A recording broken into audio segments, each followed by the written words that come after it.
up where I last left off with you. The first few days of my January were spent with my parents and friends in the Bay Area before I packed back up and headed home to reintroduce myself to Seattle in 2023. I've never known someone like you, tangled in love stuck by you from the glue. Don't forget to kiss me, or else you'll have to miss me. I guess I'm stuck forever by the glue. Oh, and you. Such a Seattle day. You can literally see the blue filter. Twilight wasn't lying. Twilight wasn't lying.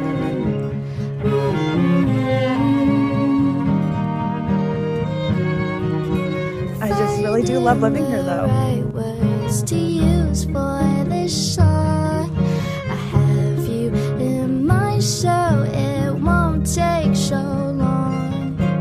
Never thought I'd find you, but you're here, and so I love you. I'm not wrong when I say I've been stuck by the glue onto you. I've been stuck by glue right onto you. The sun coming out as soon as I hung that up and refracting through this glass contraption, a little magical. Like, that's when you know the light is truly aligning. The light is coming to bring back everything the darkness stole. Like, that is crazy town. But now I have a paperless to-do list. Yay! The reason I got this whiteboard and secured it here is because I want to implement this new system in my life, and it's called 3 things. This is actually giving me like teacher euphoria of them writing on the whiteboard. I am not allowed to put more than 3 items on this board. You know? Like, if we are assigning ourselves tasks, it looks like this. Well, that was ugly, so now it can't look like that.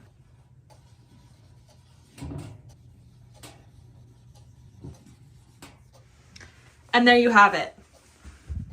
Some of us need this, for example, me, because as I revealed on my podcast, that's right, podcast, listen to Revelatorium with Katherout on Spotify, Apple, Stitcher. I have a YouTube channel set up for it now. It'll be linked below. First episode went up the first week of January, and episodes will continue to go up the first week of every month from here on out.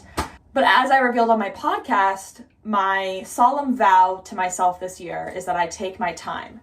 And the way that I'm going to do that is by doing less. Like, if I have 8 tasks on my to-do list to do in a 12-hour span, I would have to rush to get that many things done. Like, it might be the amount of things that I need to do, but if it's not feasible that I can even do all of them anyway, why even put that expectation in front of me? Because then I'm just going to be scrambling to achieve it. Versus this method here, I can do 3 things. Like, it's 3 o'clock today. I'm joining a volunteer call for an hour and a half, and then I have the rest of the evening and the afternoon to finish these things. I've already started on the laundry. I've already started de-Christmasing.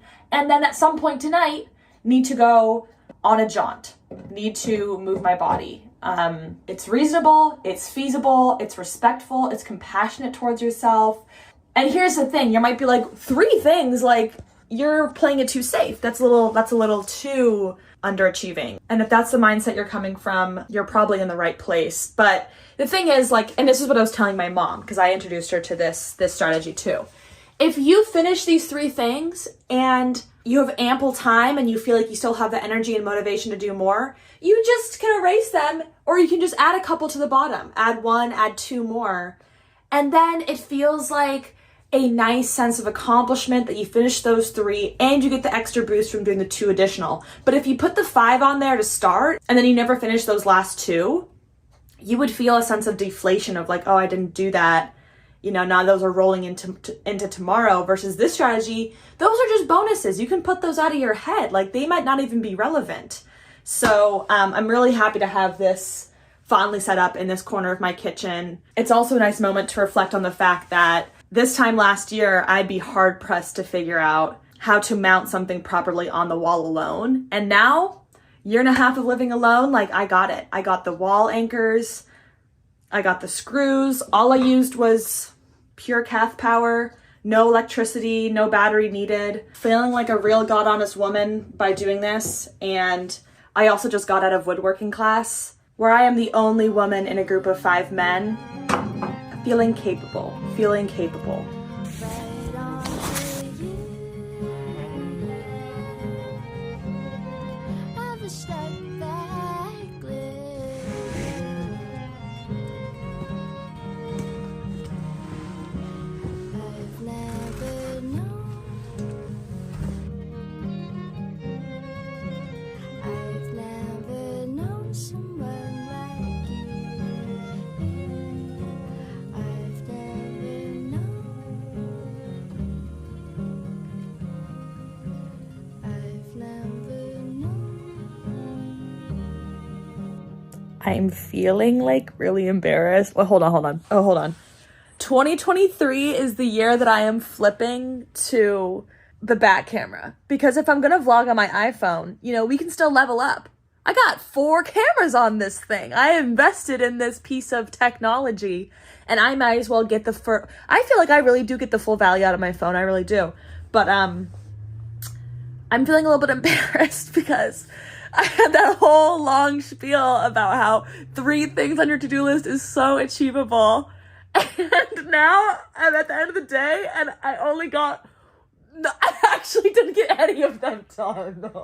Okay, in my defense, one of my neighbors took my freaking sheets that were wet out of the washer and put them on top of the dryer, and he started to load, even though I clearly had a blanket sitting there that was gonna go in the washer. It's all up. It's up. Like, it's done. Except for this mother freaking blanket. Let's talk about neighbor tenant rules. Let's get a little Larry David in here. One thing I really appreciate about Curb Your Enthusiasm, which I didn't cover this on Oversharing in Seattle, but I did have a little bit of a Curb Your Enthusiasm bender. But I do appreciate that he just comes up with these little rules, like no wishing people Happy New Year after January 7th. One little rule for neighbors in the freaking laundry room, shared laundry room, is if somebody is running through their laundry cycle and they just have something in the washer and it's done, you can take that out so you can start your load. But if you can tell that person has more laundry to do, that's not your place. That's not your place. They were there first. You don't know how long that laundry's been sitting in there. Like, I just think that was a little uncouth. Okay? However, when I went to go pick up the dryer load, he was in there. We had a nice conversation. I think he's the guy that lives next door to me. He was streaming Stitches by Shawn Mendes through the wall, so there are some redeeming character points. He is such an enigma. Like, just rides a motorcycle.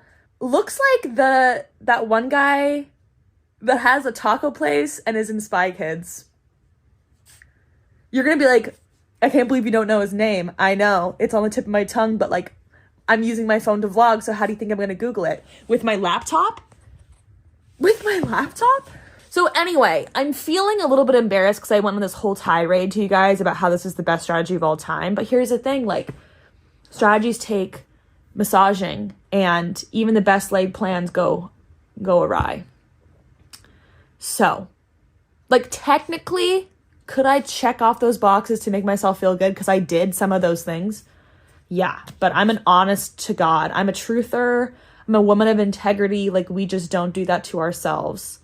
And you know what? I chose to talk to my mom for 40 minutes about below deck adventures and her sister and God knows what. And it was worth it. Today was more of a 2 bullet point day. So maybe I need to adjust it down to 2 to 3 bullet points, not even 3. Back to oversharing. Oversharing the mechanisms of my mind. The thing is, I haven't had a lot of like heart-wrenching feelings to display to you guys because I'm not in relationship.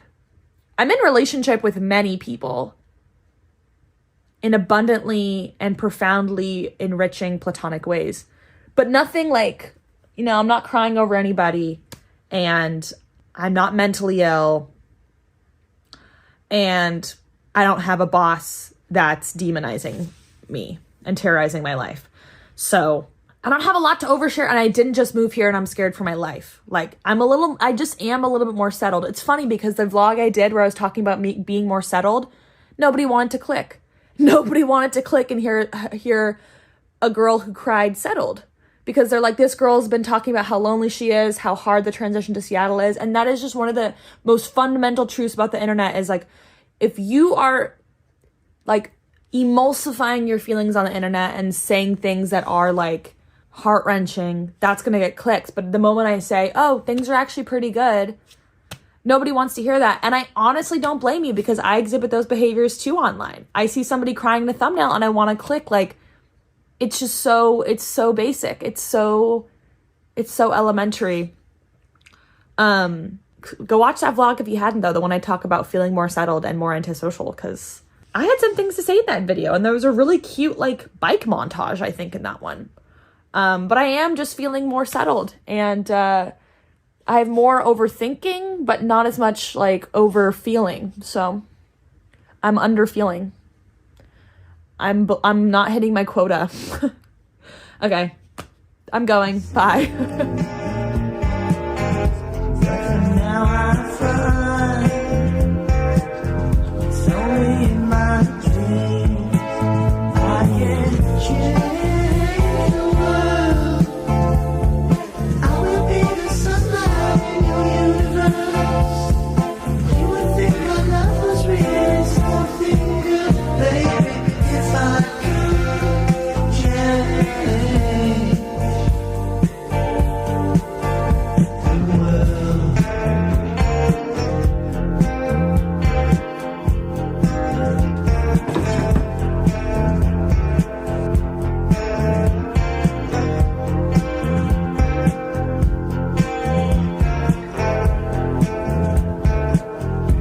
If I could change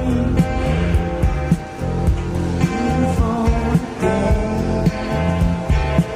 I'd take you as my queen. I look no other way, and I'll love you. This kingdom we have made. Something that's gotten so intimate thanks to modernity is seeing people's handwriting. Like, I was just writing my to-do list for tomorrow, and I was like, how cute that you guys get to see what my handwriting looks like. Like, I'm glad to have this documented. But most people that I meet in this era of my life, like that I've met in the last 2 years, I have no idea what their handwriting looks like, because I didn't go to school with them. I am never in an environment with them where they're having to, like, besides maybe signing your name on a check, like, I don't really see it. And my friend, he wrote a letter to my parents, and when I was home in the Bay Area, I opened it and read it with them or to them. And I was like, oh my God, he has such cute handwriting. But I would have never known that. But it felt like a little layer unlocked. Like, you get to know somebody a little bit better by reading their handwriting. And I've also been recognizing that I think one of the reasons it's so important to me that my friends meet my friends is that I think you get to know me better through that. Even my newer friends, like, I like meeting their friends because it just helps you piece together the picture of who they are better. And like, to me, that's what I get out of friendship. Like, I enjoy getting to know people. And handwriting is one little way.